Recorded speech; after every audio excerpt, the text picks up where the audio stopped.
چی میخوای؟ تو باید زندانی بشی. بدون اجازه رفتی تو آشپزخونه. جریمت باید توی این قفس بمونی. تو حیوانی. نه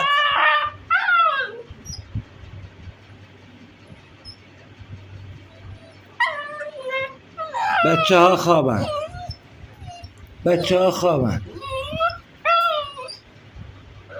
چرا بدون اجازه رفتی آشپزخونه؟ غذا تم ریختی؟